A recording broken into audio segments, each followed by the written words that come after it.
currently order in terms of the draft of it. As the court pleases.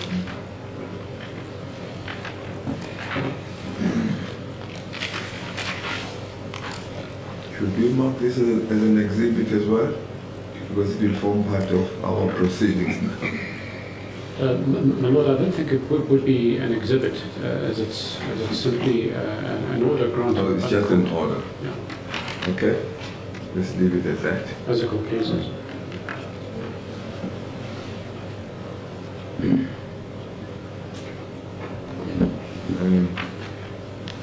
Mr. Kopal, just remember you're still under former oath.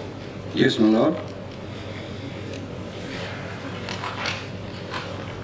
Here. Mr. Rami. As the court pleases. Mr. Powell, yesterday we were dealing with your statement, which sometimes referred to as a Section 204 statement. If we can just finish off, you have a section dealing with Dr. Rick Turner. That's the academic who was teaching at Natal University in Durban. As you point out, he was assassinated in his home in December of 1977.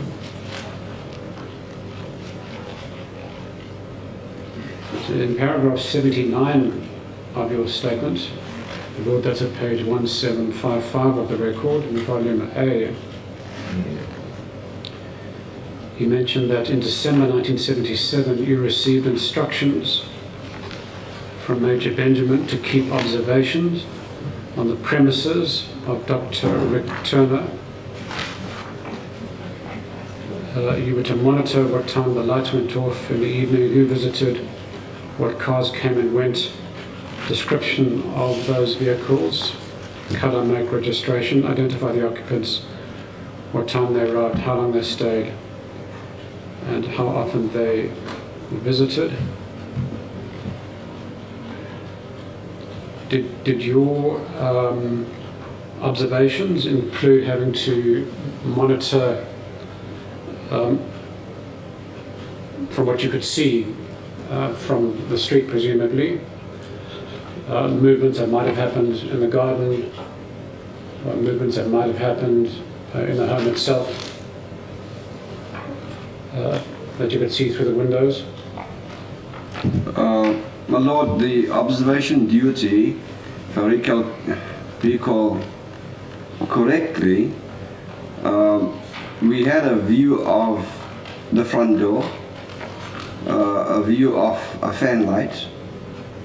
There was a view of another window. It could be a bedroom window or could be a lounge window, I'm not too certain. And then of course the driveway leading up to the house. And then I had a clear view of whatever vehicles would drive in towards his house and drive out of his house, out of his driveway. Those vehicles would have to go past where our vehicle was parked. So that's the view that we've had, sir. You might recall that Dr. Turner was under a banning order at the time, meaning he was restricted to his home between certain hours.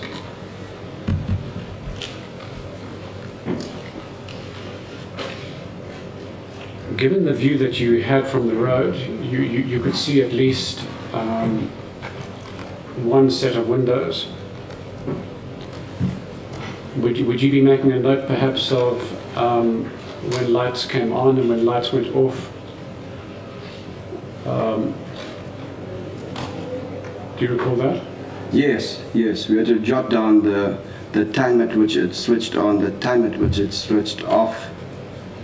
And if possible, with a pair of binoculars, we tried to home in to see if we can see through the window, but there was I think a nylon curtain, but it's like a see-through, a white.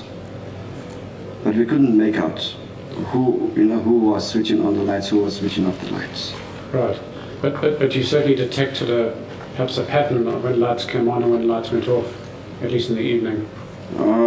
Yes, well, that was the duty. Right. Yes. And if you perchance happened to see Dr. Turner coming into a room through the window, you would make a comment about that? Certainly, by all means. And did you notice that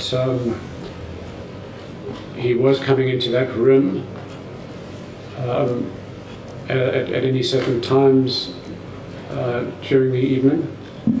My Lord, as what I said, with a pair of binoculars and seeing through the nylon did not give me a clear vision of who was inside the house, whether it was Dr. Rick Nido, Dr. Rick Turner, or any other person, but certainly there was movement there.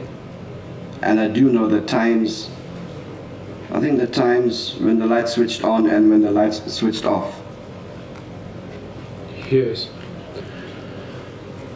So my recollection of the murder of Dr. Turner is that he was shot, most likely through the window that you were able to see from the road, which turned out to be the bedroom of his daughter, Jan Turner, Okay. who was 13 years old at the time. And my recollection of the account of the daughter, Jan Turner, is that Dr. Turner had heard some kind of noise in the garden and had come into the room of Jan Turner in order to see what was going on and look through the window to see what might have been happening in the garden. And at that point, he was shot. Do you recall that? No, my Lord. Those sequence of events, I obviously was not there at that point in time, so thank you for informing me. Yes. And he then died in the arms of his 13-year-old daughter, Jan Turner, in that same bedroom. Okay. So it would appear that the observations that you have been conducting and the notes that you have been making would have been passed on to your seniors in the security branch, most notably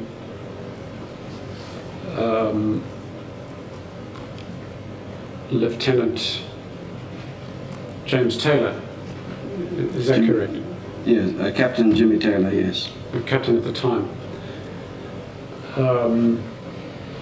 Who else would your notes have gone to?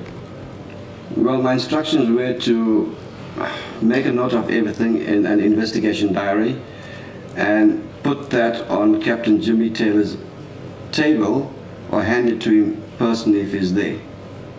Those instructions came to me from Major Ben. Okay, so involved in the Turner case were at least Captain Taylor and Major Ben at the time, Moonsamy. Yes. Anybody else that you can recall? Well, my immediate superior at that moment in time, who was with me on the observation duty, was at that point in time Lieutenant V.R. Naidu. You're aware that up until today that case remains unsolved? Yes, I am aware of that. Now, you said paragraph 81 that this surveillance was carried out for approximately 2 weeks prior to his assassination, Yes, and that one afternoon Major Benjamin came running after you, yes, which clearly indicates that something was up if he was running after you. certainly. and he asked you to immediately break off your surveillance. And in your statement you say when you asked why, you were told that these were instructions from Jimmy Taylor. Did you assume that a new stage of the investigation had been reached? That the conclusion of my part of the observation duty. Well, the fact that they had asked you to stop suddenly. Yes. Did you? What assumption did you make at that point in time? Well, I wondered why would we be told after 2 weeks of daily observation suddenly just stop? So then I said, okay, fine, it's an instruction, and I stopped. Well, both Lieutenant Naidu and I stopped. And then the following day, when you were at the office, you heard that Dr. Turner had been assassinated. And when you asked Major Benjamin about it, he said that you work on a need-to-know basis. And you did not need to know. Yes. So when you heard that, what was going through your mind? Okay, then firstly I was shocked. And what I felt immediately at that point in time was that, my word, for 2 weeks, Lieutenant Naidu and I kept observation on a suspect, and then when we told to break observation, the next morning I hear that the suspect is dead, that he's been shot. So I remember I went to my office, I sat down and told myself, I was walking down the passage and I tried to open my office door, but the door was locked. Nobody locks my office door. I have keys. So I was wondering why. What's going on over here? And then the door opened and Major Ben walked out. And then I asked him, look, what's going on here? Why was my office locked? Because no, we just had some work to do over there, but it's fine. We were checking the telephones and stuff. Okay. So I walked in, I sat down, and then I thought to myself immediately, my information, Lieutenant V.R. Naidu's observation information, put into an investigation diary, handed over to Jimmy Taylor, or put onto his table, then ends up being used in an operation to kill Dr. Rick Turner. And I was absolutely fuming mad. That's when I said, no, this is it. I can't take this. So you felt you had been used unwittingly to help... Party to the murder of Dr. Rick Turner. And I was absolutely fuming mad. Were you aware that his banning order was about to expire, in fact, on the very next day? Oh, no, sorry, my lord, I wasn't aware of that. Which meant that he would return to his daily activities at Natal University, as a normal citizen. And in his general life, he would be able Yes. to again meet with people. Okay. So quite evidently, whoever was behind the murder wanted to stop that from happening. Yeah, but okay, no, sure. I read what my lord says. So if, given your involvement there, and given he was giving you instructions, Yes. if you were to set out, in your view, who the main suspects would be in the murder of Dr. Rick Turner, who would they be? Well, I would certainly attribute that to Captain Jimmy Taylor and members of the internal killer squad.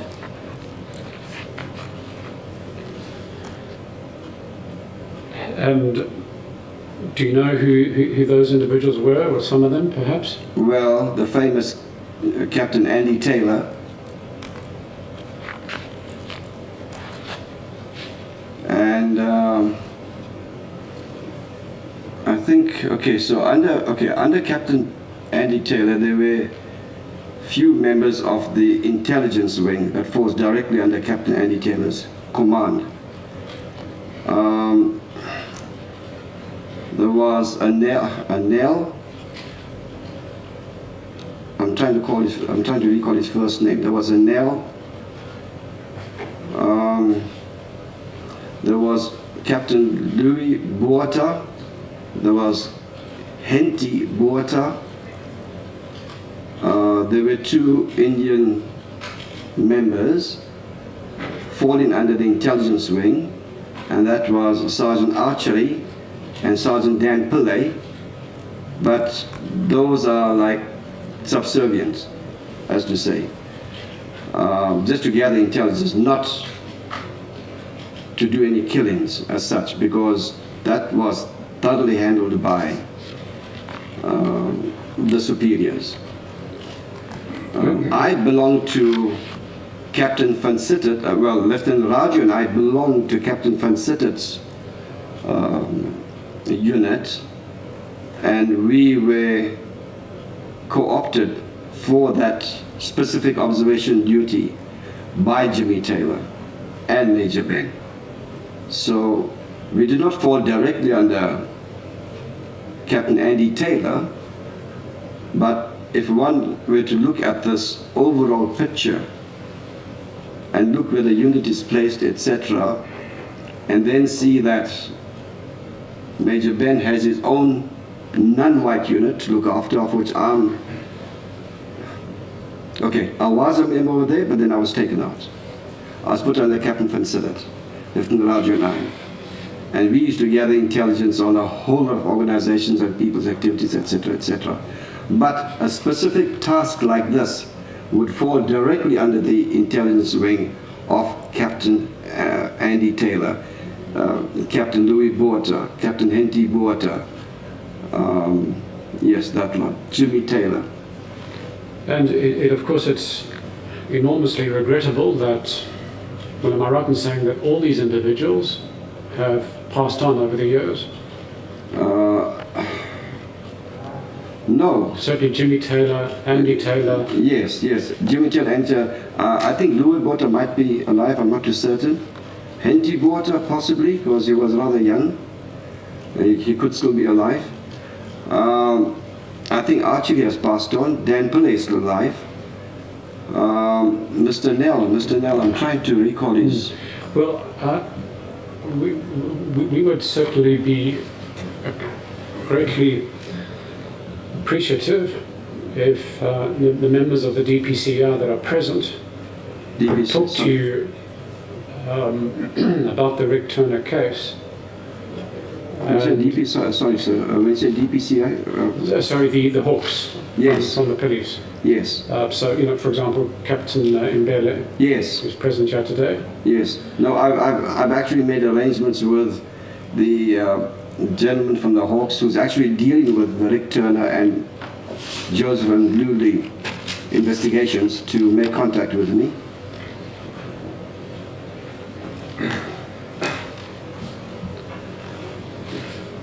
Yes, if you could hand over those names and what you know, so that the individuals who are still alive can be interviewed. Can I ask you, when you went to the Truth Commission, did you tell the Truth Commission about the Rick Turner case and your involvement? I'm not too certain, because I remember Advocate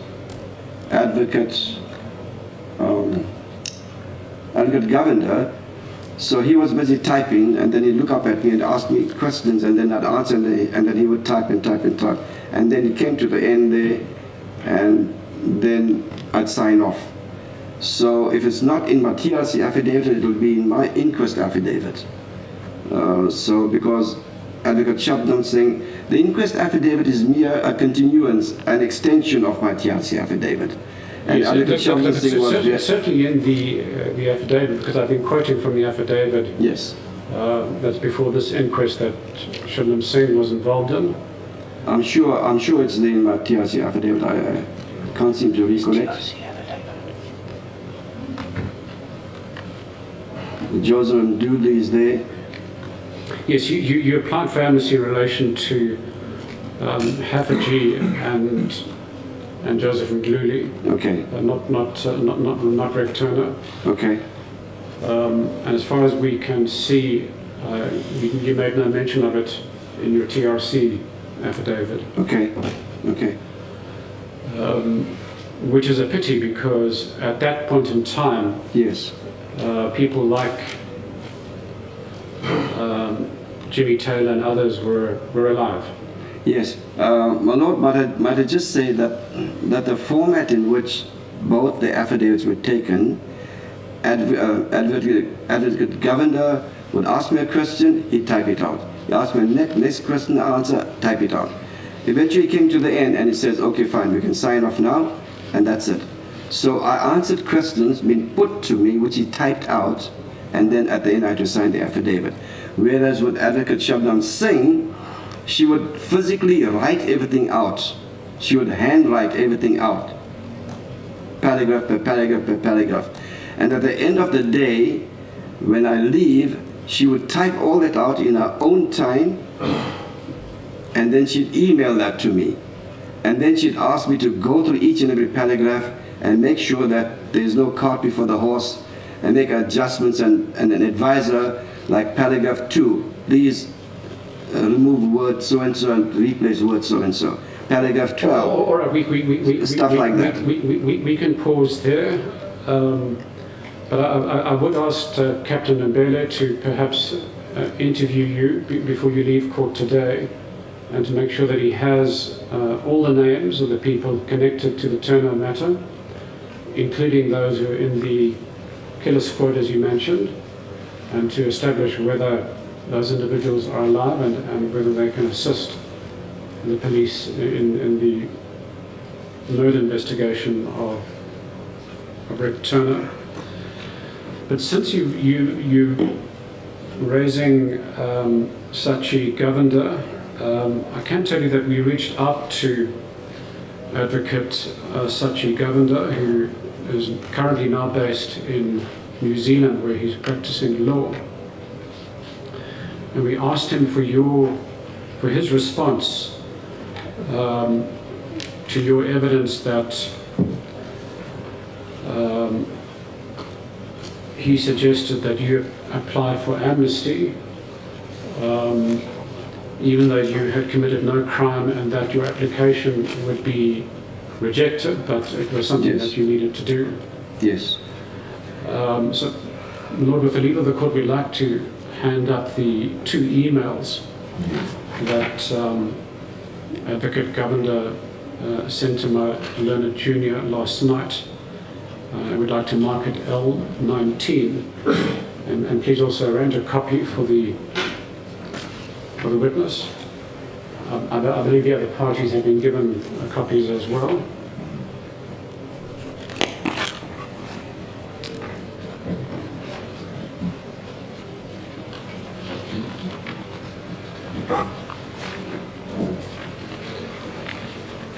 So, just on the first page,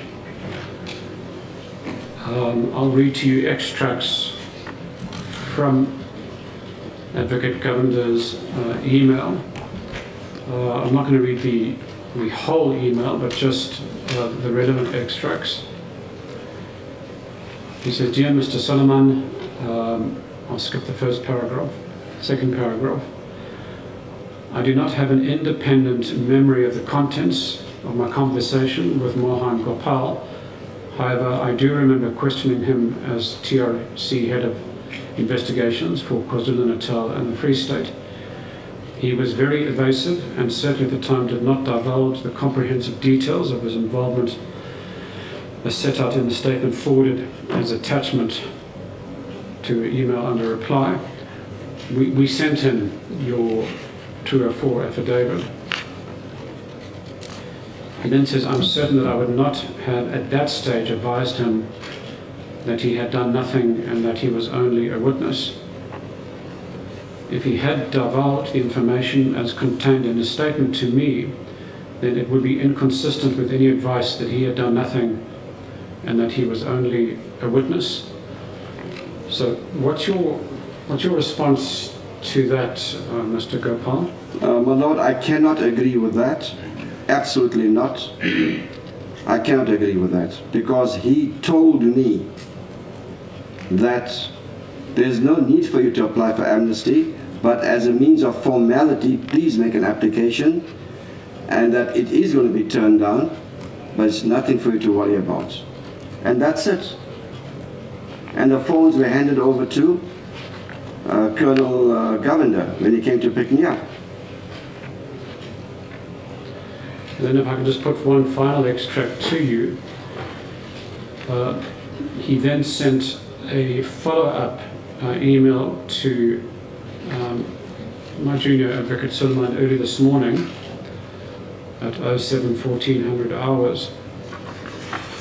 And I'll read the extract. It's on the last page of the email, my lord. It just occurred to me that if I had concluded from my discussion with him that he had done nothing, then what was the purpose in advising him to apply for amnesty? It is highly unlikely that I would have concluded that he had done nothing and go on to advise him to apply for amnesty. Your response? Where about is that, sir? Sorry. Sorry, that's on the very last page. Okay. At the top. It just occurred to me that if I had concluded from my discussion with him that he had done nothing, then what was the purpose in advising him to apply for amnesty? It is highly it is highly unlikely that I would have concluded that he had done nothing and go on to advise him to apply for amnesty.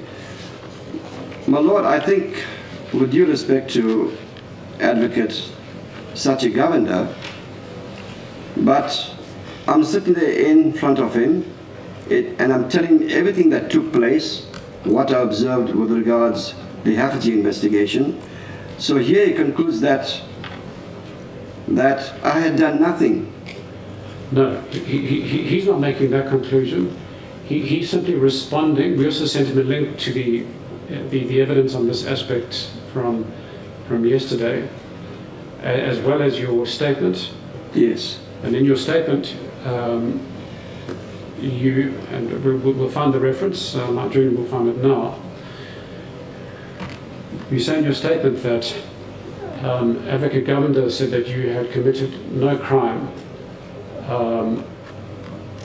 but that nonetheless you should still go ahead and apply for amnesty. Yes, because although I'm a witness, because I saw what took place. I was not involved in any killings or whatever, or any shootings or whatever. But that as a means of formality, make an application for amnesty. It will be turned down, but that's fine. There's nothing for you to worry about. And then he was the one who handed over the forms to Colonel Governor. And on the 10th of May, Colonel Governor commissioned my amnesty application. Yes, well, that is what, in that last extract on the last page of his email, that's what Advocate Haffejee Governor is saying is, in his words, highly unlikely that he would have given you such advice. No, unfortunately... Because under law, although he hasn't spelled it out here, but under the Truth Commission law, the sections dealing with amnesty, you can only apply for amnesty if you admitted to committing a crime. I did not go into the TRC offices to apply for amnesty. I went in there with the purpose of exposing the Haffejee investigation. This amnesty thing only came about when he started talking about it. Yes, we're aware of that from your earlier evidence, but I'm simply putting it to you that Advocate Sachi Govender is saying it's highly unlikely that he would have said that to you. He is very much mistaken, my lord. Very, very, very much mistaken. Well, while we're on your amnesty application, I want to put the following to you. You applied for amnesty, and perhaps just to wrap up that particular section, the reference in the statement of Mr. Gopal to his exchange with Advocate Sachi Govender, it's Exhibit G26,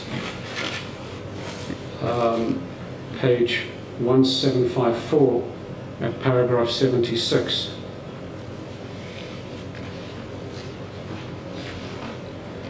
So you applied for amnesty in connection with the assaults that had been committed on Dr. Hoosen Haffejee as well as Joseph Ndluli. Yes.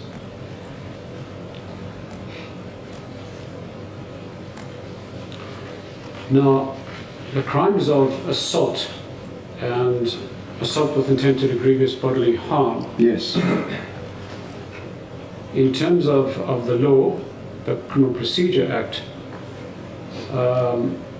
they prescribed after a period of 20 years. Okay. So the assault and assault GBH in relation to Ndluli, that happened in 1976. Yes.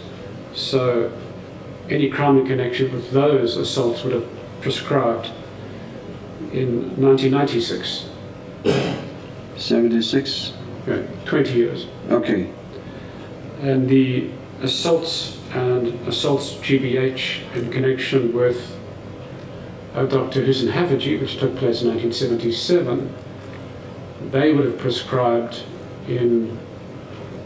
which took place in 1977, they would have prescribed in 1997, also 20 years. Also 20 years. So in fact, you can see that there was actually no exposure, no risk to you. And even though you had implicated Dutoy and Taylor, there was also no risk to them. Can you see that?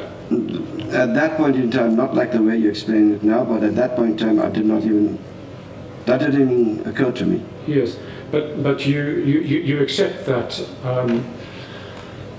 on the question of those crimes, there was no prospect of you actually being charged with anything, or for that matter, even Taylor and Dutoy being charged with anything. Well, my lord, you informed me now about this. I'm aware of this now, but not at that point in time. Yes, but you agree as a matter of fact, none of you could be charged with assault and assault GBH. Now. As a matter of law and logic, do you accept that none of you could have been charged?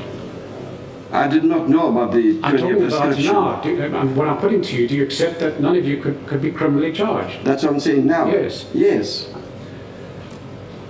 But it would have been a different kettle of fish had it been murder or kidnapping. Well, murder, kidnapping do not prescribe. Murder and kidnapping do not prescribe. So in relation to murder,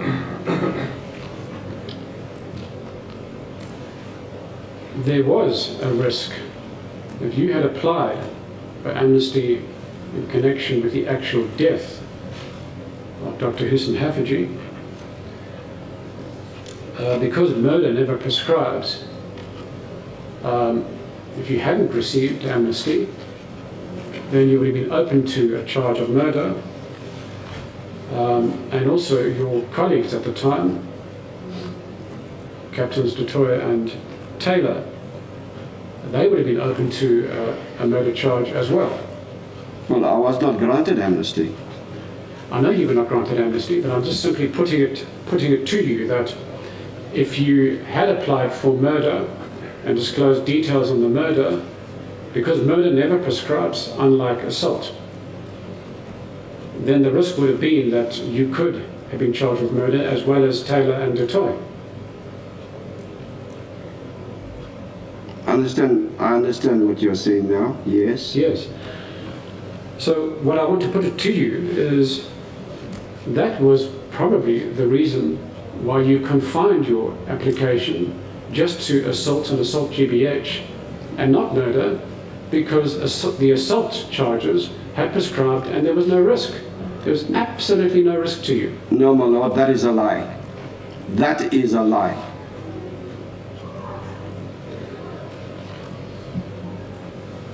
And I want to put it to you further that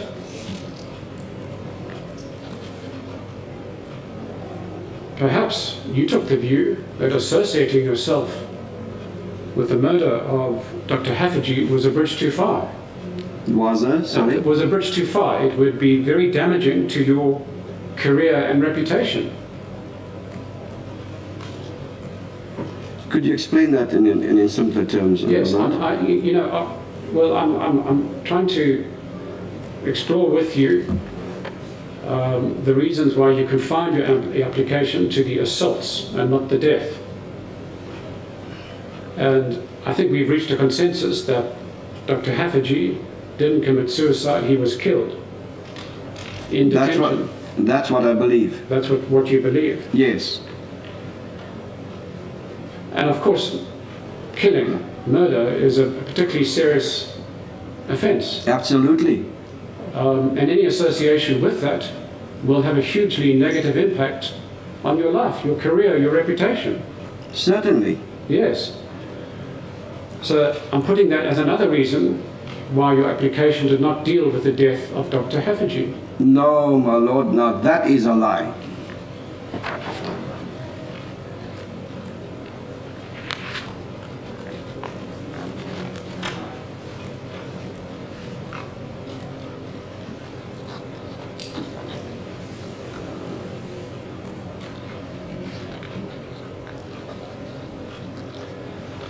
Now, we're going to be making certain submissions to this Honourable Court about its central function, which is to make findings on the death of Dr. Haffejee. And we're going to be making critical submissions on the most likely time of death. And I think, to be fair to you, we need to put those submissions to you, because it may have possible consequences for you. You've already heard the evidence. I've put it to you that the pathologists called by the state, Drs. Naidu and Holland, in their view, that they put the death of Dr. Haffejee happening at a much earlier time than that alleged by Professor Gordon. You will recall that Professor Gordon essentially agreed with the version of the police that he died between 3 and 4 a.m. in the morning. And yesterday we also put to you that there was consensus between all three pathologists, or not consensus, but Drs.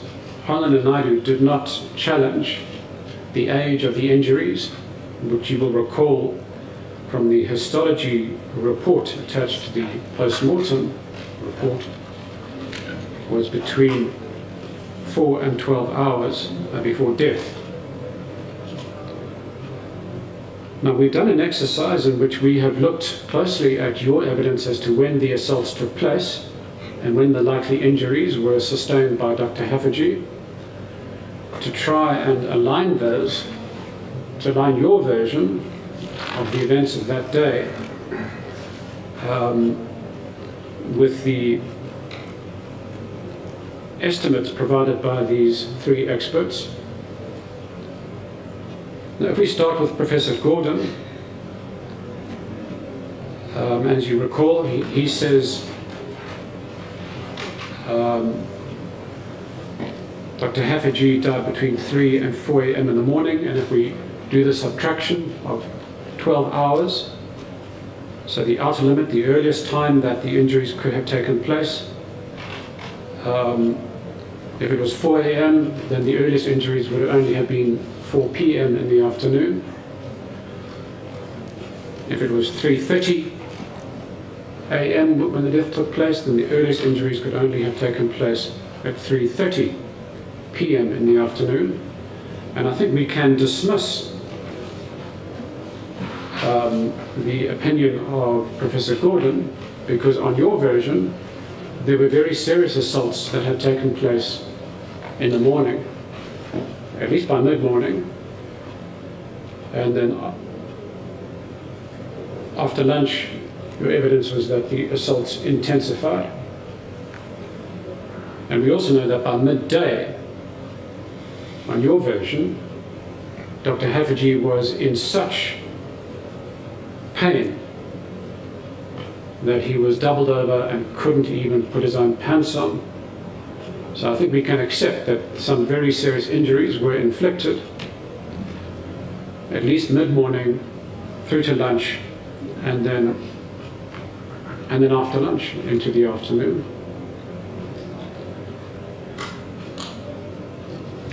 So would you agree that we have to dismiss Professor Gordon's evidence that he died between 3 and 4 a.m.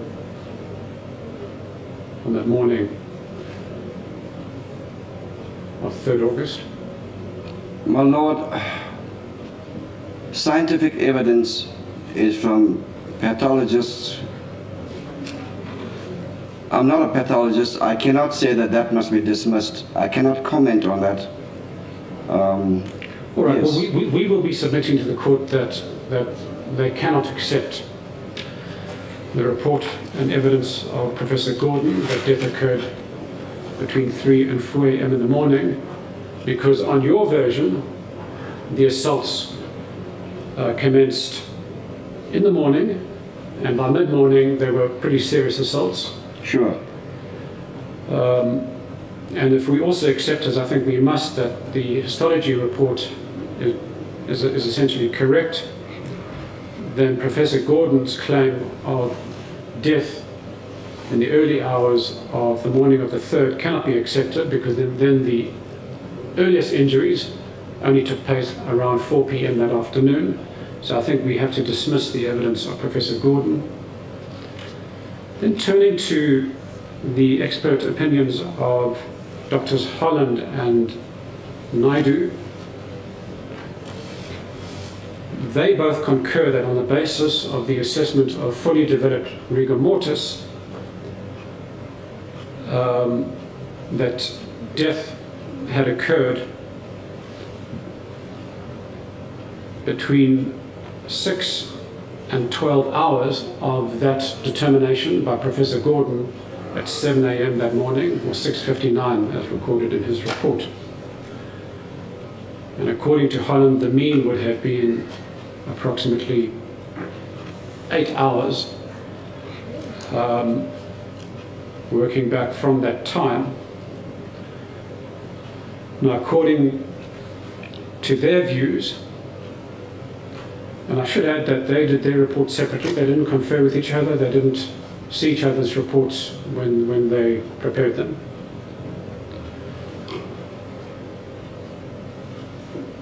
That would have meant that the earliest time, or rather the latest time of death would have been 1 a.m. in the morning, and the earliest time of death would have been 7 p.m. the night before. And the mean time of death would have been at 11 p.m. the night before. And then if we again look at the age of the injuries, as you recall from the histology report, that's 4 to 12 hours before death. So let's do those calculations.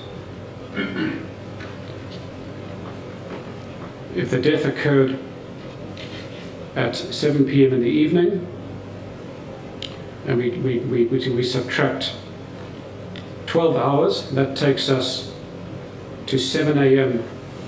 in the morning. And I think you'd agree we have to dismiss that possibility, because on your evidence, there were no assaults taking place at 7 a.m. in the morning. And when the arrest, or rather the abduction or kidnapping, took place, no resistance was offered by Dr. Haffejee. So in the early morning, no injuries had been sustained. If we take the mean time of 11 p.m. and we subtract 12 hours, then the earliest detectable injuries took place at 11 a.m. in the morning. And then if we subtract the latest time injuries were sustained, taking away 4 hours from 11 p.m., we get to 7 p.m. So there we have injuries being inflicted between 11 a.m. and 7 p.m. at night. And that does appear to be an acceptable range, because it is consistent with the evidence you've given in your statement and in your testimony. And we will be submitting to the court that that is the likely time in which the most serious injuries were sustained. And also, it would appear that on the versions of Taylor and Dutoy, that post 7 p.m., they claimed that the Indian members were sent out of the interrogation room to do investigations. If we take the latest time of death, that's 1 a.m. in the morning, we do the same exercise. We subtract 12 hours. That takes us to 1 p.m. in the afternoon.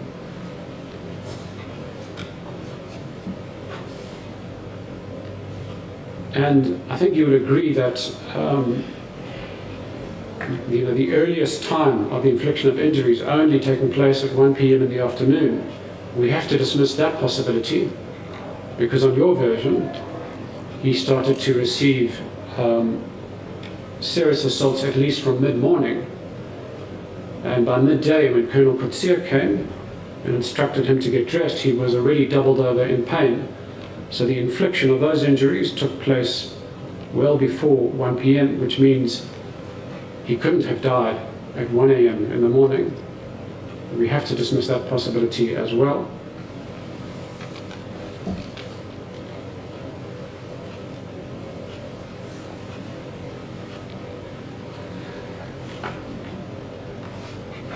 Then if we take Dr. Naidu's, let me just see what's coming out my juniors now.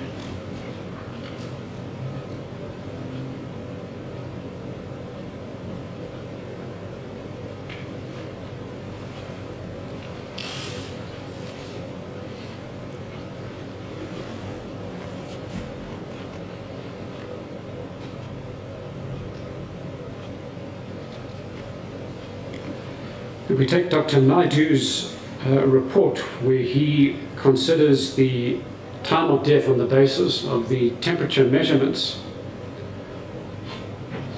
his calculation is that time of death occurred at between 10:23 p.m. at night and 11:23 p.m. in the morning, at least that evening. And again, if we do the calculations, we subtract 12 hours, that gives us 10:23 a.m. in the morning. If we subtract the 4 hours, that gives us 6:23 p.m. In the evening. And the 12 hours subtraction, which gives us 10:23 a.m., fits nicely with your evidence that serious assaults began mid-morning, and if the time of death was 11:23 p.m., then we do the calculations and we get to the earliest infliction of injuries at 11:23 a.m. and the latest at 7:23 p.m. So what I'm putting to you, Mr. Gopal, is that we will be submitting to this court that the most likely time of death was during the late evening of the 2nd of August, given that when one compares the age of the injuries as accepted by the pathologists, the most likely time of infliction when comparing with your version of what happened on the day is from mid-morning to mid-evening, and to us, on the objective evidence, that makes eminent sense. Do you have any response? My Lord, with all your timings and over 3 pathologists, etc., if we were to reel back the recording of Dr. Naidu, because on the disc that was supplied to me, Dr. Naidu does say there, and you can agree with me or not, but then there's a disc still available, that scientific evidence is not 100% accurate. Dr. Naidu said that. Yes. No, sorry, please. I'm trying to explain myself. Allow me a chance, Mr. Varney, please. Please carry on. This is a very, very serious issue here. Now, mine is not scientific. Sorry, you're a pain. Mine is not scientific. My Lord, mine is factual. I was there, I saw what took place, and that's factual. Everyday life happenings. What you see is what you remember. And I remember what I saw. Mine is factual. I'm not here to do like so many time calculations, etc., etc. No, you can believe in your scientific evidence. By all means, it's not 100% accurate as what Dr. Naidu says. But by all means, mine is factual. And that will not change for the rest of my life. What I saw is what I saw. Thank you, my Lord. Yes, Mr. Gopal, it's correct that the pathologists are unable to give an exact pinpoint as to time of death. They can only give a range over several hours, as we have elaborated on.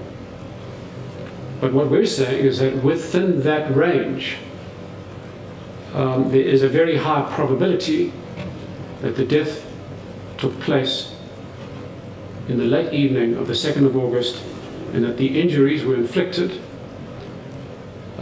between mid-morning and early evening.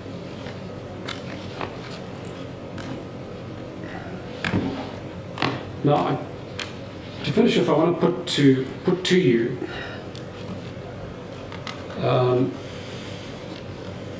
the submissions that we will be making to this Honourable Court in argument, to give you an opportunity to respond to them. And you may or may not be aware that inquest courts, which are not criminal courts, they look at the probabilities of what took place. Now, on the one hand,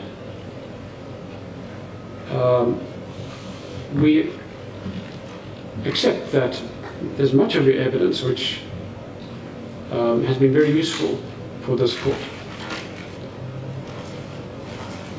We accept your evidence in relation to what took place at the time of the abduction, and much of what happened in relation to the abuse and torture of Dr. Haffejee, and that has been very helpful to this court.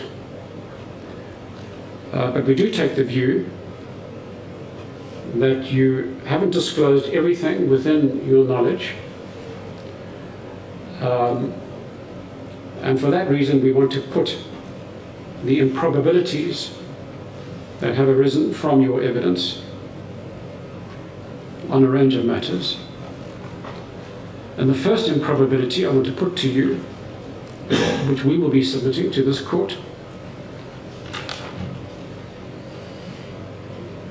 is that you never assaulted any detainee or suspect during your entire career with the security branch. Yes, my lord. We will be saying that that is an improbability. That is a lie. Well, there is evidence from at least one witness that you were present or you took part in an assault and in a threat, namely that of K.S. Governor. You've denied that already. We can move on. Thank you, my lord.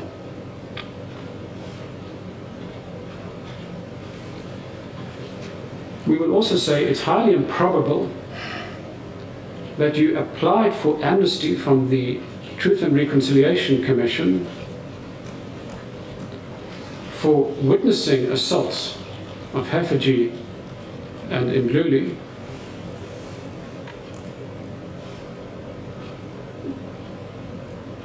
but you did not engage in any assaults or abuse yourself. We just say it's improbable that you would apply for amnesty for the crimes of assault and assault GBH, and at the same time deny that you carried out any of those assaults yourself. I did not assault Dr. Haffejee. We will also say that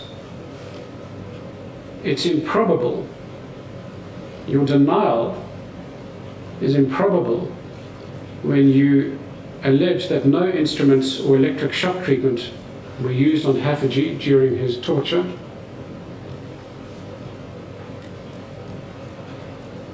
And we will say that on the version of Dr. Naidu, because in several places, and I read them out to you during the course of my cross-examination, where he suggests that instruments, shackles, and potentially electric shock treatment was used on Dr. Haffejee.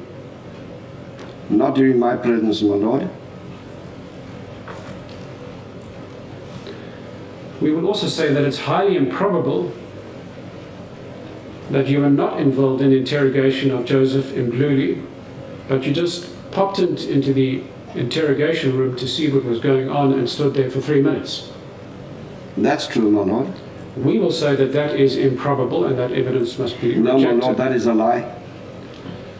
We would also say that it is equally improbable that you were not involved in the interrogation and abuse of K.S. Governor, and you just popped in to see what was happening. That is a fact, my lord. We will submit it's improbable. By all means, my lord.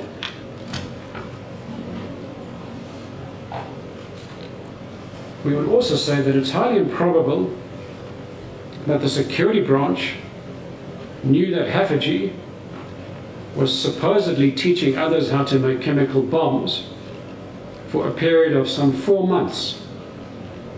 And aside from one failed attempt to pursue the 2 students he was teaching, no action was taken in that 4-month period until the very end to safeguard the public by arresting Haffejee and the 2 students.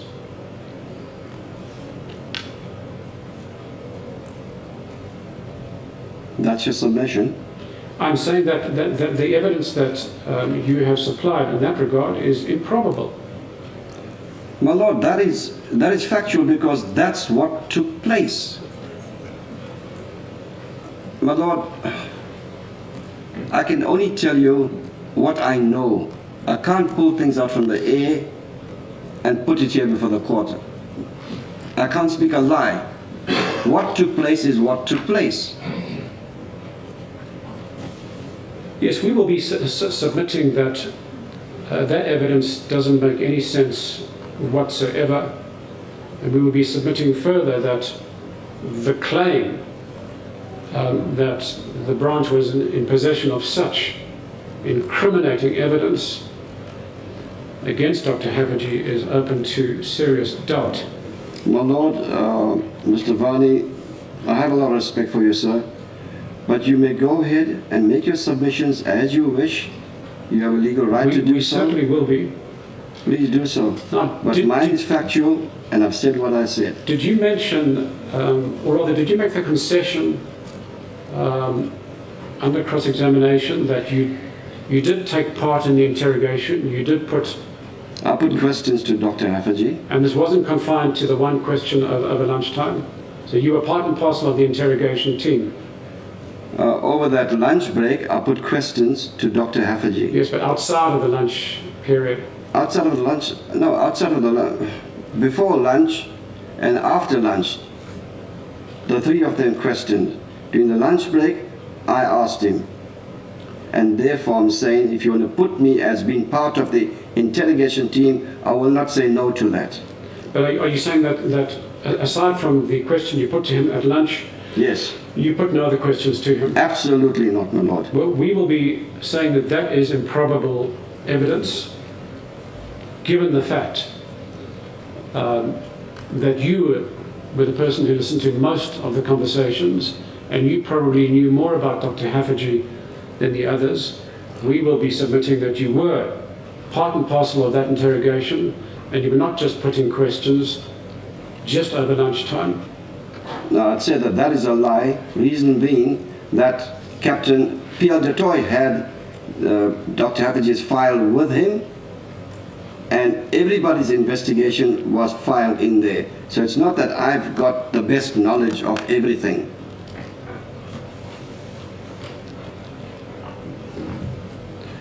We will also say that it is highly improbable and stretches belief to breaking point that Haffejee was able to walk upright and unaided from the interrogation room to the charge office and the cell.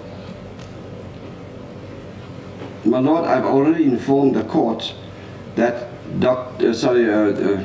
Captain Jimmy Taylor had his hand at the back of Dr. Haffejee's neck and walked along with him, and I walked behind Jimmy Taylor.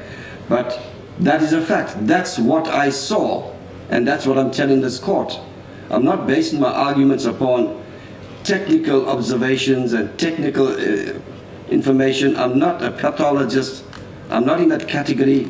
I don't have that knowledge to understand exactly what Mr. Varney is trying to say. With all these calculations, it is mind-boggling, and I can't seem to work out the times of what he's saying. Well, mine was factual, and I've told the court what I've seen, sir.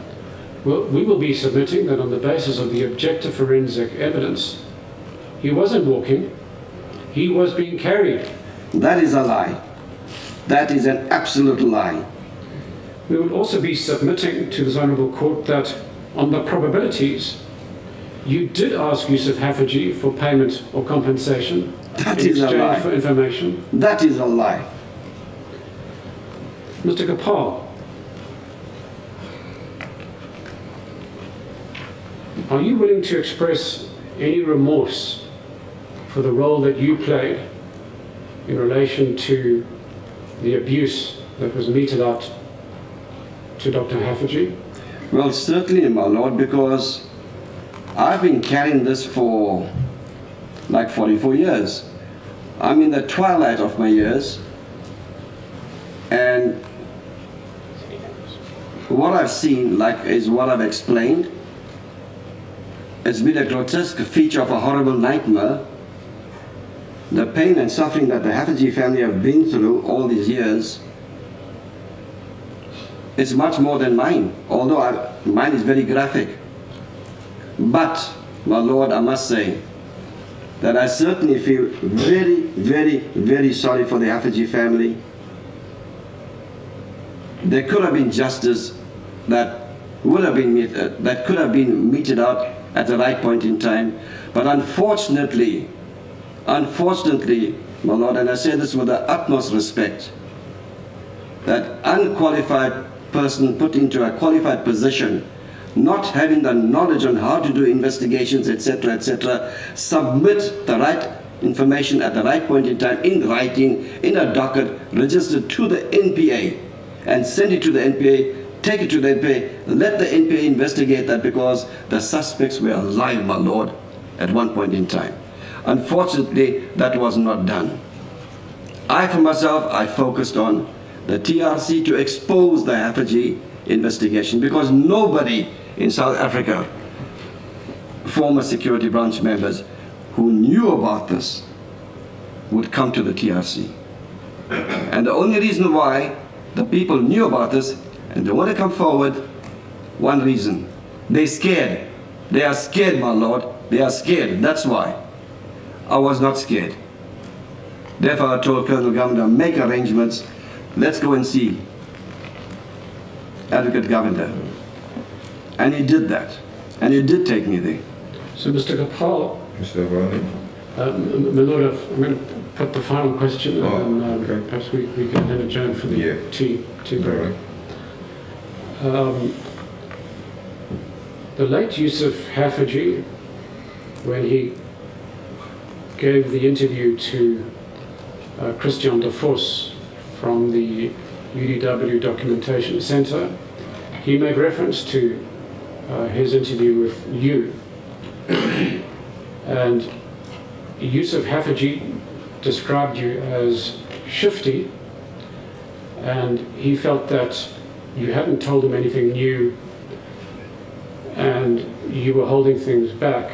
And we will be submitting, not quite that, we're not accusing you of being shifty, but we will be submitting to this court that yes, you have provided valuable information, but that you have also held back critical information in relation to the ultimate fate of Dr. Haffejee. My lord, Mr. Vani, I look at you in your eyes and tell you, that is a lie. That is a lie. No further questions, Your Lordship.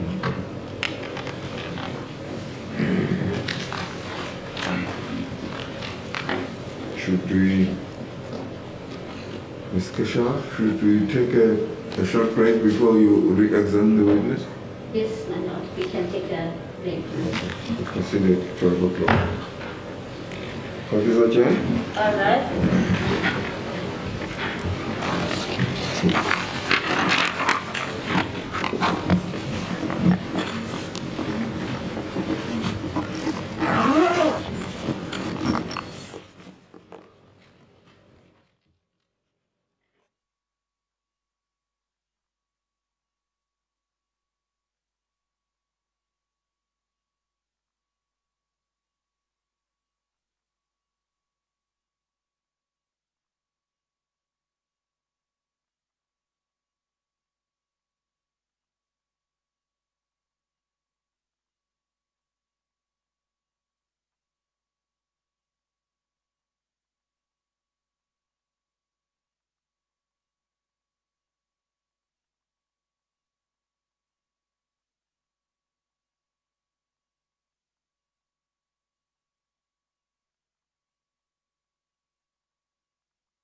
still under oath, Mr. Kopa? Yes, my lord.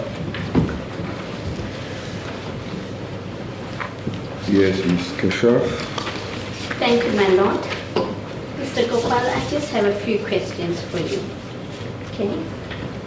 Now, on the evening when the late Dr. Haffejee was taken to his cells, Yes. you have told this court that he had by that time sustained quite serious injuries Yes. and most were not visible at that time. Yes. Okay. So, if the evidence, the objective evidence from the pathologist is to the effect that Dr. Haffejee was shot with electric treatment, would you be in a position to dispute that? Your worship, it did not happen in my presence. It could have happened after he was put into the cell, somebody got access to him, but not in my presence. Okay, Dr. Haffejee was arrested midday, and you've given evidence that No, it was mid-morning. early morning, yes. Mid-morning, I beg your pardon. And you've given evidence that he was assaulted. Yes. The assaults were from mid-morning up until late that evening. Yes. Okay. Were you all the time with Dr. Haffejee? Or the team? With the No, team not that all was the time. There was a lunch interrogated. break. I had gone out and I came back, and then Shud went out and then he came back. Okay. And then Taylor and Detoy went out and then they came back. So there were occasions on which you were not present. When I during went the out, assault on yes. him. Thank you. Now, Mr. Gopal, let's go back to your meeting with the late Yusuf Haffejee. Yes. Okay, you've given evidence that that meeting was at Chatsworth Center? Yes. Okay. Now, do you recall if the late Yusuf Haffejee was taking notes during your meeting? No, not. He was not taking notes? Not. Okay. And you've given evidence that the late, he was Advocate Mal at that time and later became Judge Mal, was also present. Advocate Hassan Mal. Yes, Hassan Yes. Mal. Okay. Now, during your cross-examination by Mr. Wani, the counsel for Yes. the family of Haffejee, Yes. a document which was Exhibit G27 on page 1785 was pointed out to you. Yes. And it was headed Information Supplied by Former Security Policeman Mohan Deva Gopal. Yes. Okay. Now, there are quite a few notes made in that document. Yes. Okay. How do you think the author of that document would have come to that information? With all the notes in the entire few pages. Yes, it's 3 pages, you may 3 recall. pages. Yeah. Do you want to well, refresh your memory? Sorry, Must I show it to no, you? that's fine. That's fine. The only way is for that person to have access to my TRC affidavit. Okay. Now, Mr. Gopal, I'm going to show you an email from Shabnam Singh Yes. from the NPA, and it's dated the 27th of February 2018. My Lord, I do have a copy for my Lord, and may this be called Exhibit L20. I have given a copy to both Mr. McDonald and to Mr. Vani. Give one for Judge, one for Mr. and one for Mr. Gopal.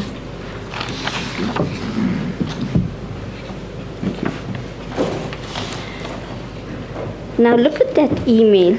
It's dated the 27th of February 2018. Yes. Okay?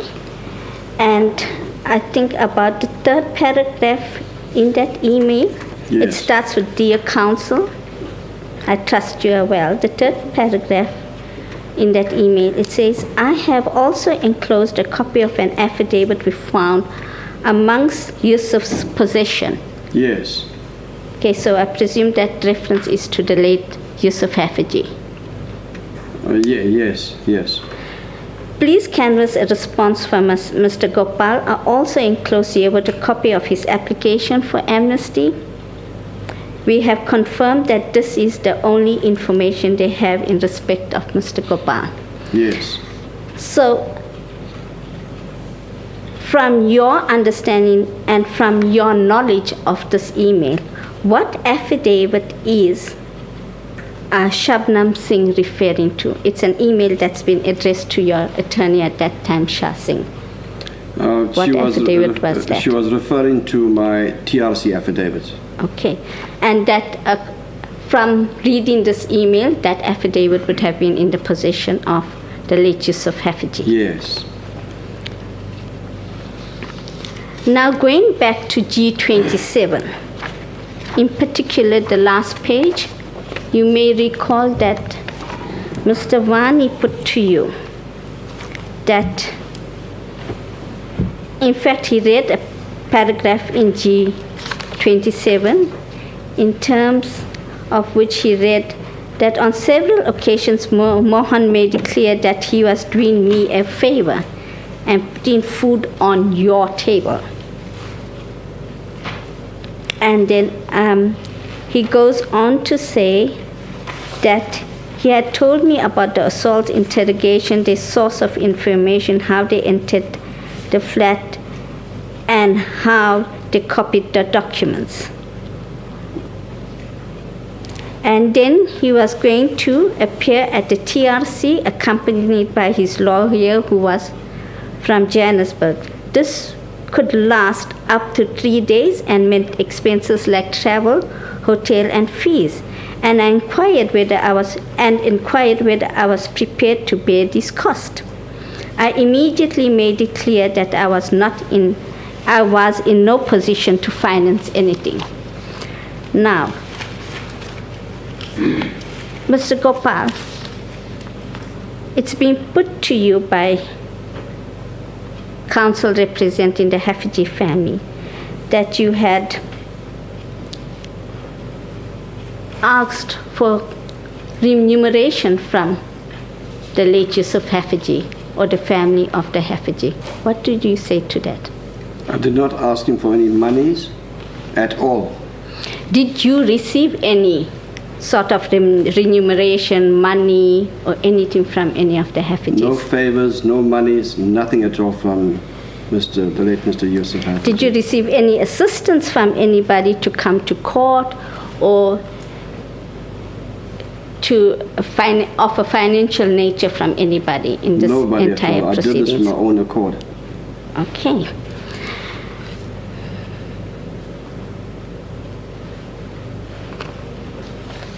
So where would this have come from? Do you know? My Lord, I can only attribute this to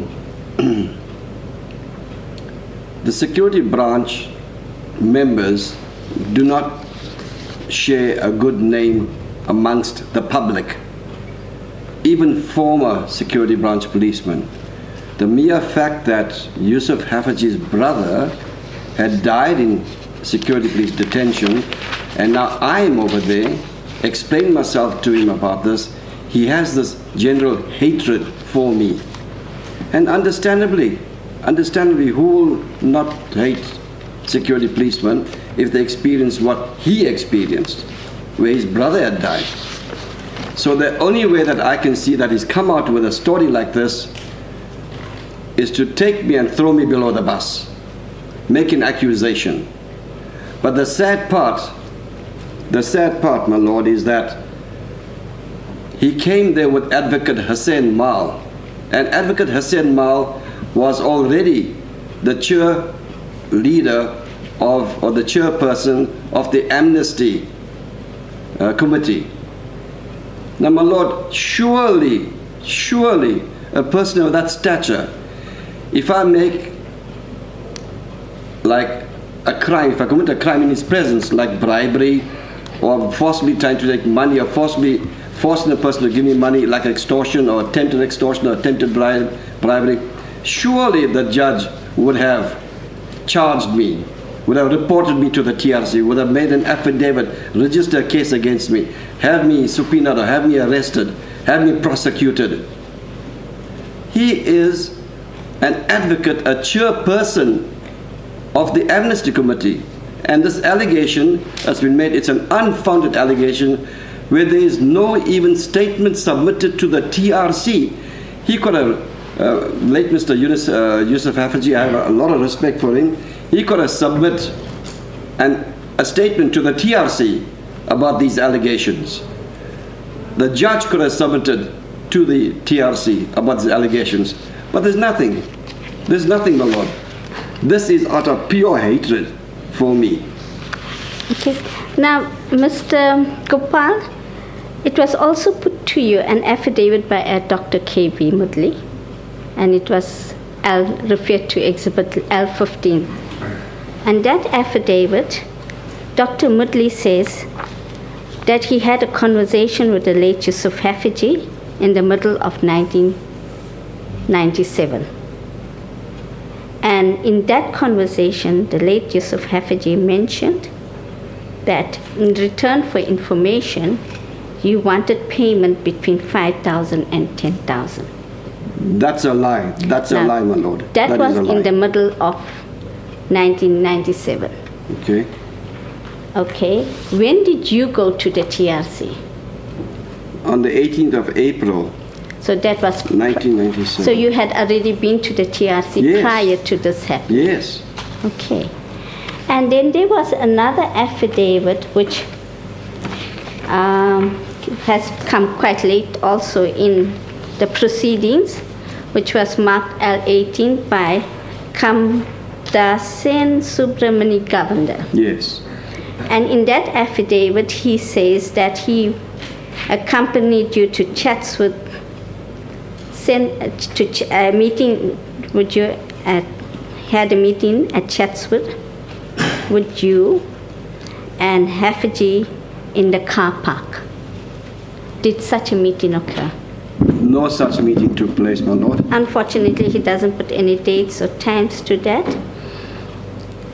How did it come about that you had a meeting with the late Hoosen Haffejee? Okay, my lord Colonel Governor had phoned me and told me that Hoosen Haffejee wants to see me. And I said, fine, lovely, I don't have a problem with that.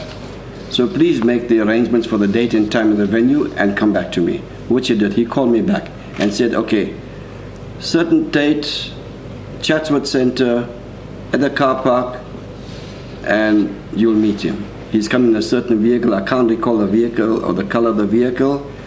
And then I told him that I'll be at a certain spot. And then in came that vehicle on that date. And I saw a passenger there who was Advocate Hoosen Mal. Advocate Hoosen Mal was carrying a file, and he showed me photographs of Dr. Haffejee in that file. And he did ask me, did you see these photographs? Have you seen it? Yes, I did see them. I saw them in his security police file at the office. And then we started talking.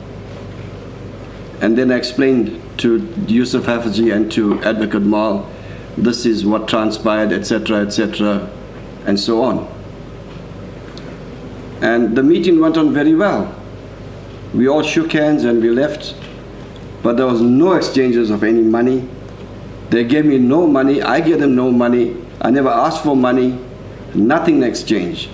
That allegation is based purely on the fact that I'm an ex-security branch policeman, that I was part of the investigation team on Dr. Haffejee, and that Dr. Haffejee had died in the cell. So therefore, this hatred from his side onto mine. So this meeting with the late Hoosen Haffejee was initiated by Coastal Government. Coastal Government. Okay. So it's not the case. So how many meetings did you have with the late Hoosen Haffejee? One. Just one. Yes. So it wasn't the case that you had contacted the late Yusuf Haffejee. No, coastal governor contacted me. He made the arrangements. Okay, so the reason why I asked that is in L15, which is the affidavit by KB Mudley, he says there that Yusuf Haffejee stated that he was called by Mr. Mohan Gopal, one of the security branch members present at Hoosen Haffejee's interrogation and death. So that was not the case. That's a lie, my lord. That was never the case. Okay.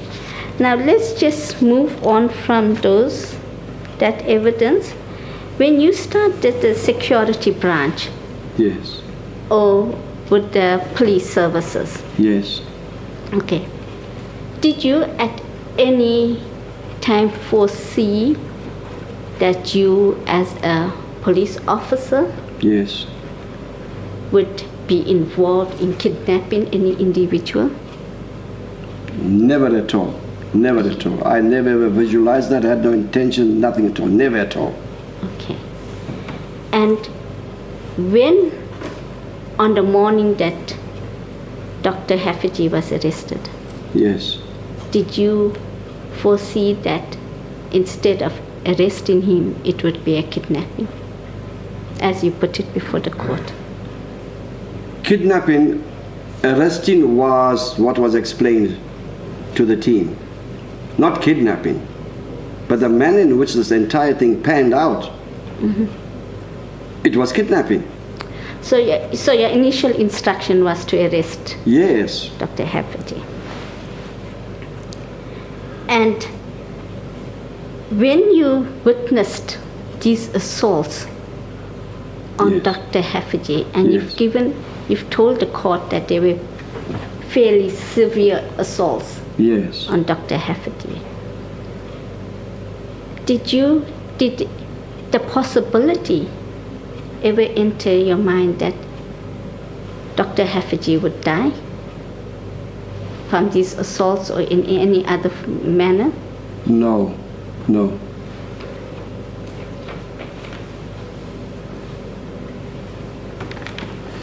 Thank you, my lord. I don't have any further questions for Mr. Gopal. Yeah. Thank you. My Lord, I wonder if I may deal with one matter just arising from the re-examination. It's just a factual matter that I think will assist this court. Yeah.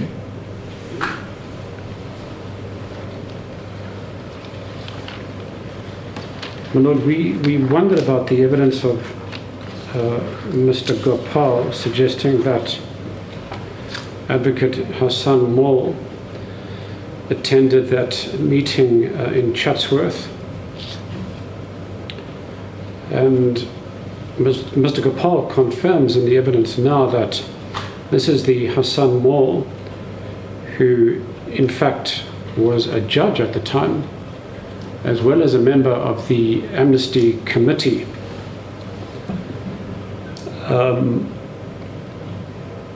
And just for the record, he became a judge in 1993, and he became a member of the Amnesty Committee in December of 1995. So, my Lord, we would submit that it's very unlikely that a judge actually sitting on the Amnesty Committee would attend a meeting with an amnesty applicant, either a person who was intending to apply for amnesty or had already applied for amnesty. It would have been grossly improper for a judge to have done so. And my Lord, we will submit that it could not have been Judge Moll at that meeting. Let's get Mr. Gopal to respond to that. Yes, Mr. Gopal, can you respond to that? My Lord, when the late Mr. Yusuf Haffejee drove into Chatsworth Centre and I met him, then out stepped Advocate Hussein Mal. I never knew that Advocate Hoosen Mal is going to bring him along, but there he is in front of me. And did you know who he was? He was introduced to me, Advocate Hoosen Mal. You don't think you might have made a mistake with the name? It could have been another advocate. Never, my lord, never. He was a late Mr. Hoosen Haffejee introduced him to me as Advocate Hoosen Mal. It wasn't perhaps an attorney with a similar name, like Kader Hoosen. Kader Hoosen and Hoosen Mal, two different names, two different people. No further questions from my side, my lord. But are you certain it's the same person that was a judge of this division? He was a chairperson of the Amnesty Committee, my lord. But where do you get that he was a judge of this division? Well, I believe that Advocate Hoosen Mal eventually did become a judge. Yes, I mean, that's in the newspaper. That's public knowledge. Was it the same person you had met? Yes, my lord. Because he became a judge before you met him. No, that is what...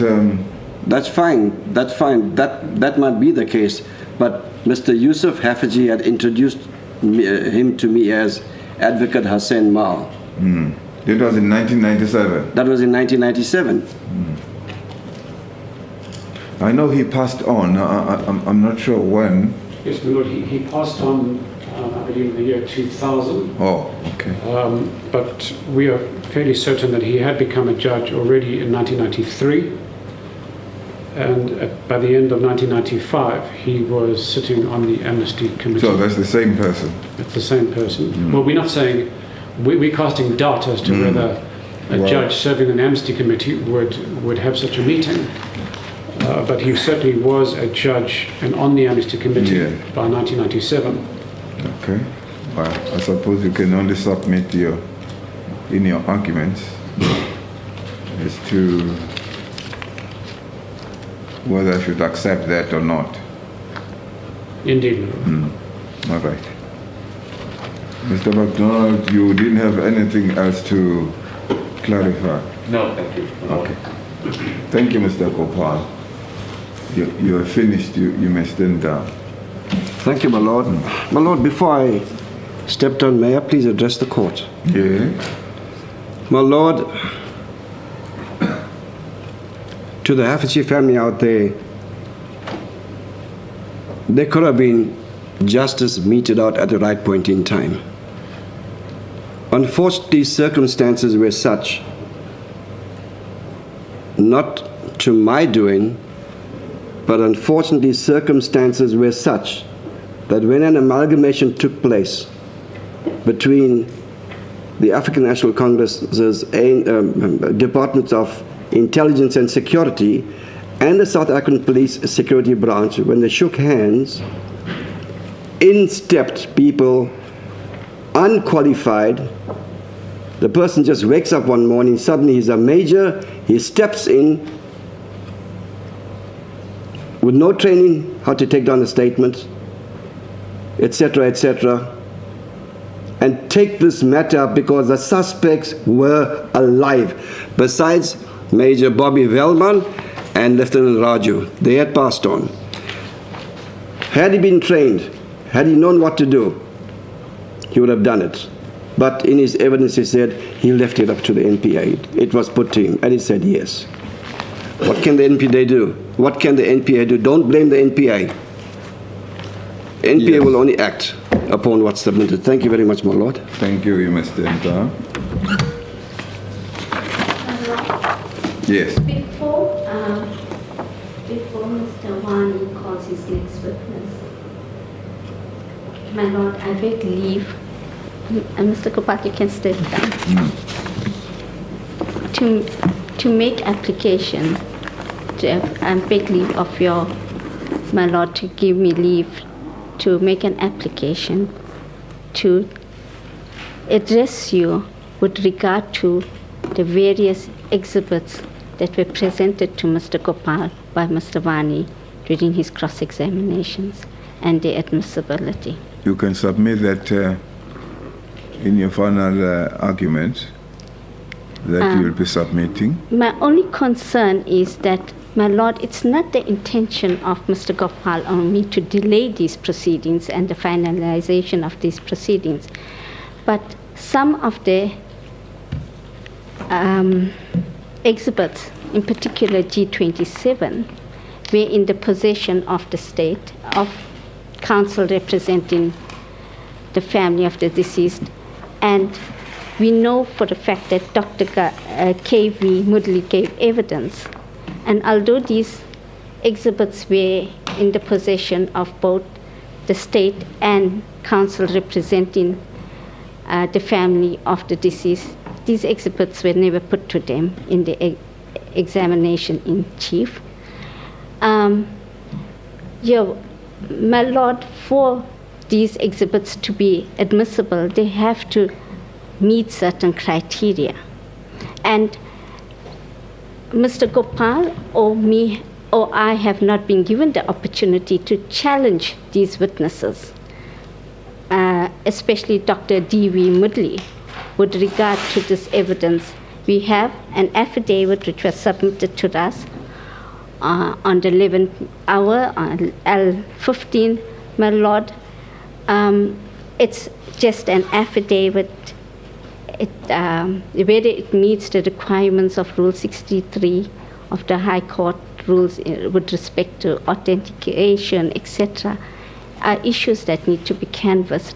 And as I said to my Lord, if these documents are admitted, then the prejudice suffered by Mr. Gopal in not being given an opportunity to question these witnesses on these documents is going to be... Sorry, which witnesses are those? Dr. K.V. Mudley, my Lord. And then we had another affidavit by Kamba Das and Subramani Govender, and the contents of this affidavit were not even put to him or challenged.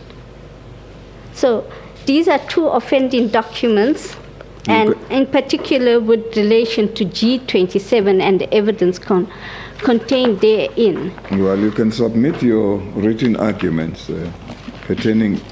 I can always make a decision as to whether I rely on those documents based on what you'll be submitting. Okay, as the court pleases, then, my Lord, I will deal with that in argument. Yes. Thank you.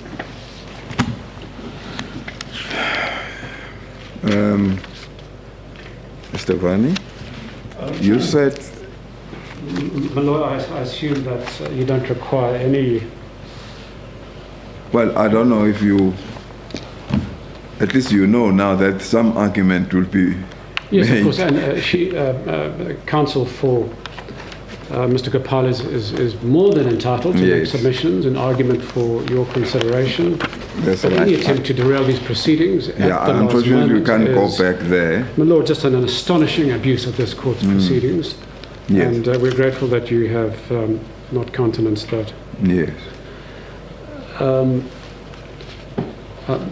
My Lord, the next witness that the state was intending to call is Constable Nordia. Although Constable Nordia is in Johannesburg, and our technicians from Big Beat say that they will need around 20 minutes to set up. But I was thinking, my Lord, because we want to ensure that we do finish today, and I think we still have about 20 or 25 minutes left, whether I could perhaps start with Brigadier Marion. Okay. And then during lunchtime, Big Beat can use that time to set up the wiring. Okay. We may not finish with Brigadier Marion by lunch, but we won't take very long with him, and then we can be guaranteed of finishing with Constable Nordia this afternoon. No, that's all right. So with the leave of the court, can I then call Brigadier Marion Please do. to stand?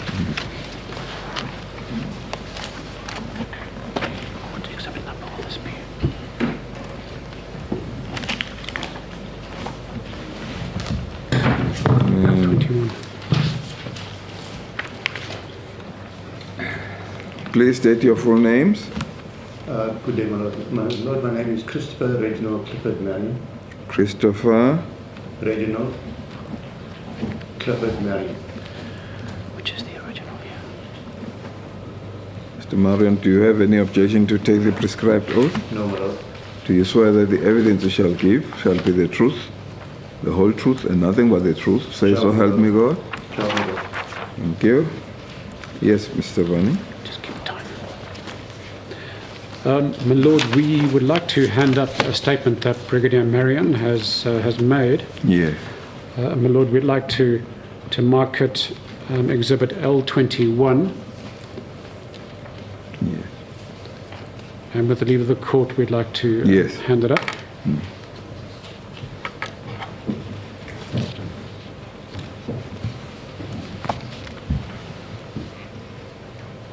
Thank you.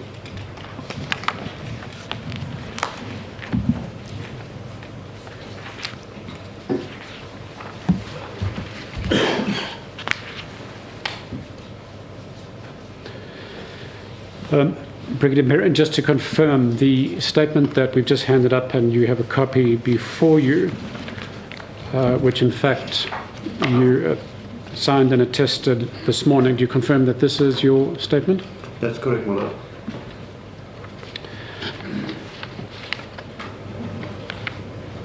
Now, if we can just confirm your current status and profession.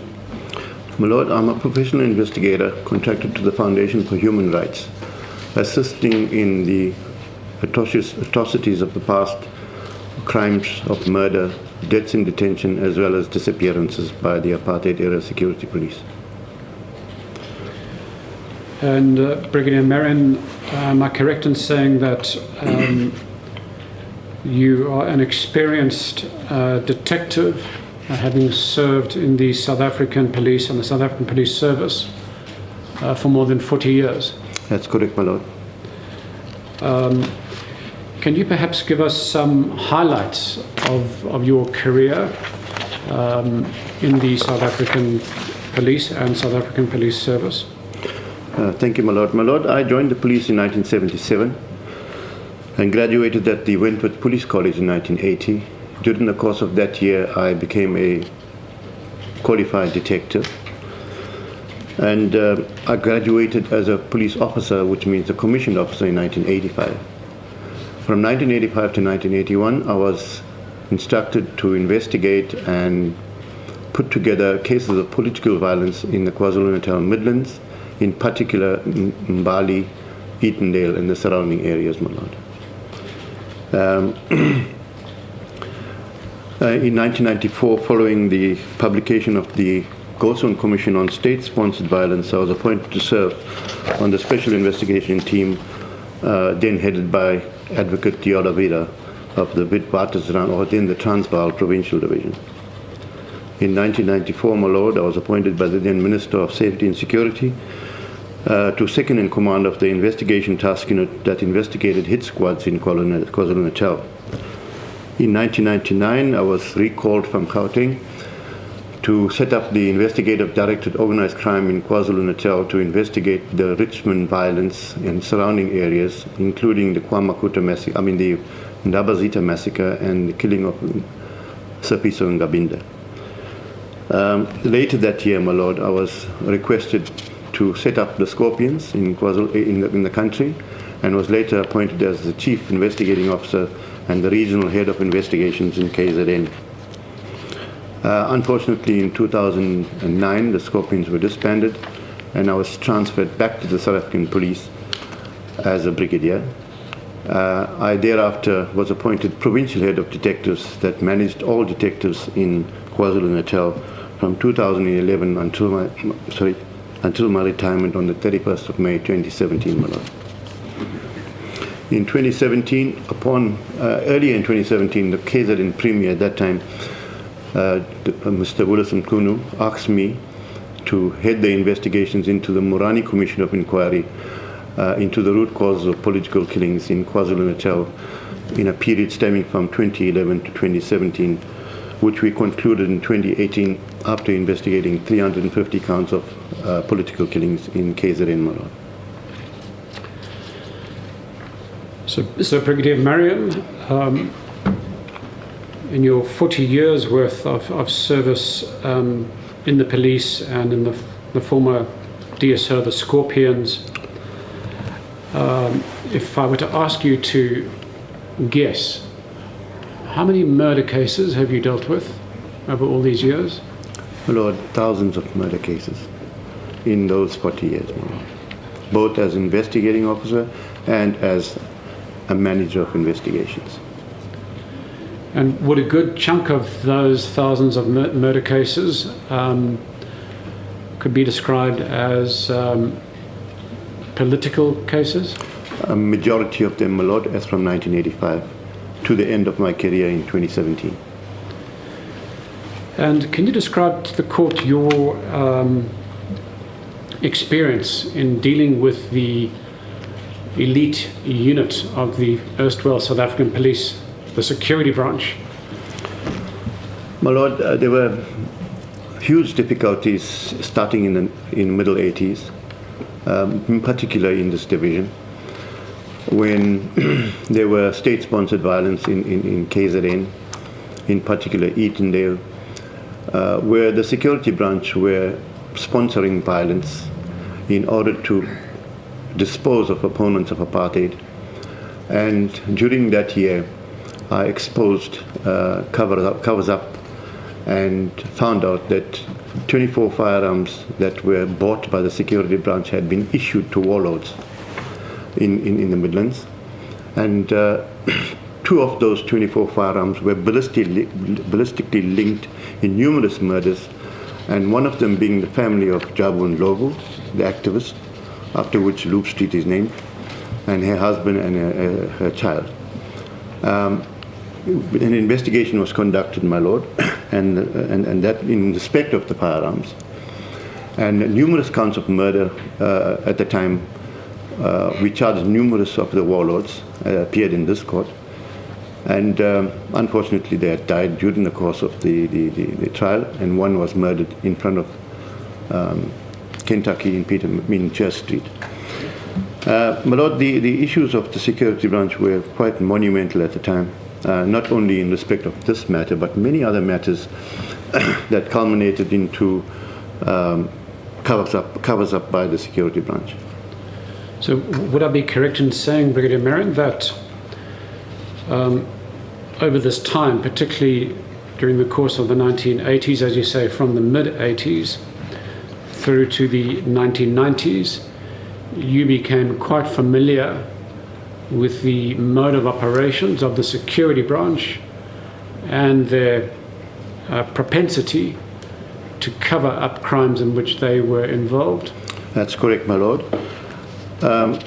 My lord would be aware that in the 1950s, the National Party-dominated Parliament enacted the Suppression of Communism Act 44 of 1950, which outlawed the South African Communist Party and prohibited the organization from pursuing communistic goals. Communism aims were vaguely defined, and non-communists were frequently arrested. I'm just putting an introduction as to coming to the cover-up, my lord, and how legislation was used in order to create this scenario. The act was replaced later, Lord, by the Security Act 74 of 1982, and later the General Law Amendment Act of 37 of 1963 would authorize the police to detain without warrant persons suspected of political motivated crimes for up to 90 days, without communication with outside or lawyers, without access to the lawyer, doctor, or visitors. And in practice, many were re-detained for a further 90 days immediately after the expiry of the first period. The Criminal Procedure Act 96 of 1965 lengthened that span of detention to 160 days, which remained renewable. Thereafter, my lord, the Terrorism Act of 83 of 1967 defined terrorism as anything that might endanger the maintenance of law and order. Section 6 authorized detentions for a 60-day period, which was renewable without trial, on the authority of a senior officer. Scores died whilst being detained under this act. So Brigadier Marion, am I right in saying that the laws that you have described that were in operation at the time, they gave the security apparatus and the security branch in particular a great deal of cover, legal authorization to do almost anything they wished? That's correct, my lord. And can you perhaps give examples of how they managed to get away with whatever they wished under cover of these draconian laws? My lord, as evidence in this court that the security worked in a close-knit organization and implemented these draconian laws in order to extract, by illegal means, information against arrested persons in order to build cases against them. And when cases of this nature were reported in terms of deaths in custody or torture in custody, there were a close-knit ring of people that would only give evidence in court and exclude a number of other issues that otherwise, if led before a court, would obviously bring the court to a different conclusion. My lord, investigations were tailor-made, were tailored in order for the presiding officer to consider that evidence, which was tailor-made in order to bring about a verdict in favor of the cover-ups created by the security branch. My lord, during that time, if I may just go on, Mr. Vani, with regard to the deaths in custody in KZN at the time when Dr. Haffejee was in detention. Just in KwaZulu-Natal itself, my lord, I'll just give an overview as to the wrongdoings that were committed by the security branch. In 1969, my lord, 7 deaths in custody were recorded, including the deaths in detention of James Lenko, Imam Arun, who was famously known as the Imam, and Imam is a Muslim priest in Cape Town. Well, just to correct you, Brigadier Marion, I thought you said you were going to advise the court about the deaths in detention in KwaZulu-Natal. Okay, sorry, my lord. So, because we're a little bit short of time, you have set out examples of deaths in detention around South Africa, and these are pretty well-known cases. I don't think you need to.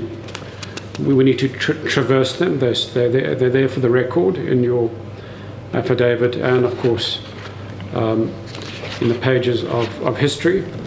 But perhaps you can just focus on the deaths in KwaZulu-Natal that took place around the time of the death of Dr. Haffejee.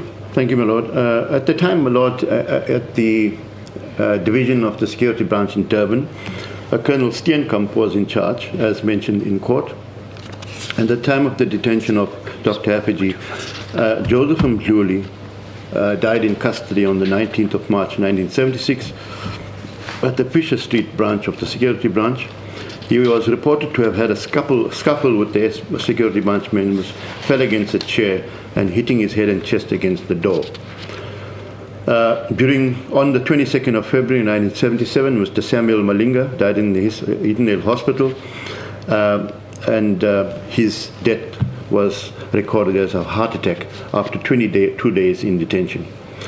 Thereafter, my lord, on the 26th of March 1977, Mr. Aaron Nkoza died in the Pietermaritzburg prison. He was formerly from the then Transvaal, who was brought to Pietermaritzburg for detention in the prison, and he died after 106 days in detention.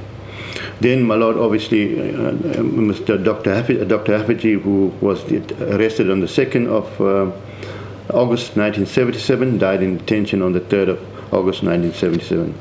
And not so long later, 7 days later, my lord, Mr. Bayempini Mzizi was from the High Flats area, was arrested long before that and died, and was transferred from another police station on the 10th of August and was found hanging in the same cell of Dr. Haffejee. Thank you, Brigadier. Now, your affidavit reflects that there were official investigations and there were inquest proceedings that followed these deaths in detention, and of course not just the ones you've highlighted, but also the other deaths in security branch detention that took place in other parts of the country. And yet you point out that in each and every case, the outcome was invariably nobody to blame. In particular, the police, the security branch, were not to blame.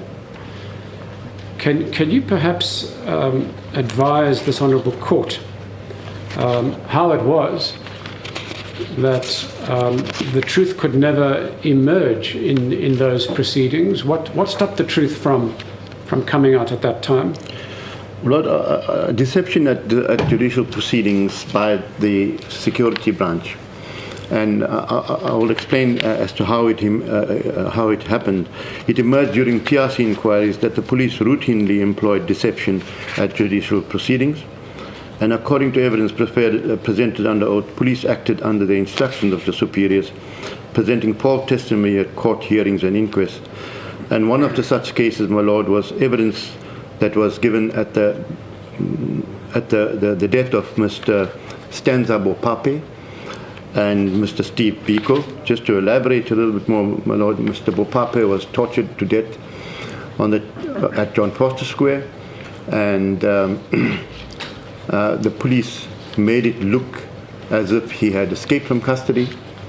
And as detailed in the Truth Commission hearings, he was taken by a member of the security branch and his body dumped into the Crocodile Kumati River, and his body was never found. But the police had continued after the body was disposed of and made it look as if he had escaped at the deer in the Valrand and left traces of a person escaping with his leg irons and with his handcuffs, and open escape of a case of escaping.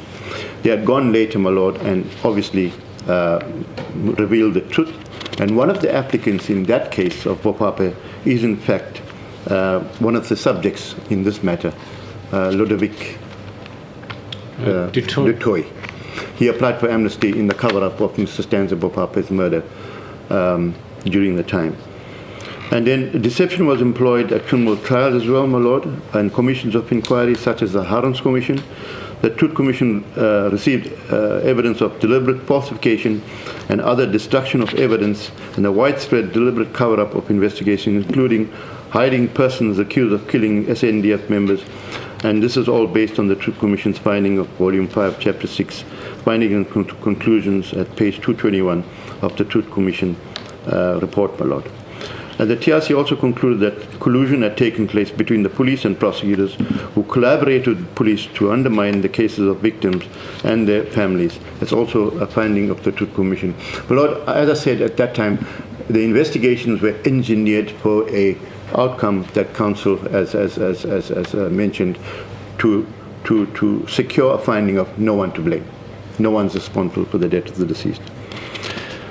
So, Brigadier Marion, your affidavit makes it clear that the fabrication of versions and the perjuring of evidence by police officers, particularly security branch members, was routine at that time. Your affidavit also speaks about this culture in the security branch, that there was a conspiracy of silence. Can you just tell us a bit more about that culture and this conspiracy of silence? My Lord, in experience and from how things happened in all those years that pre-94, there was this culture of silence in the security branch, more so of I didn't see, I didn't hear, I don't know anything. And that was the culture of how they operated. Whether or not a person had been there, whether a person had witnessed something, this culture remained of I don't know, I didn't hear, I didn't see. And a very small, close-knit of persons will be involved in the so-called investigation, interrogation of an individual that was arrested in terms of the then Communist and Internal Security Act, my Lord. My Lord, I see it is approaching 1 p.m. We still have just a few matters to canvass with Brigadier Marion, in particular in relation to his investigation into the death of Dr. Haffejee and then his assessment of the original police investigation and his views on what may have happened to the late Dr. Haffejee. But, my Lord, we could probably wrap that up in less than 30 minutes after lunch. All right. Let's take a long break then. Let's reconvene at 2 o'clock. Court is adjourned.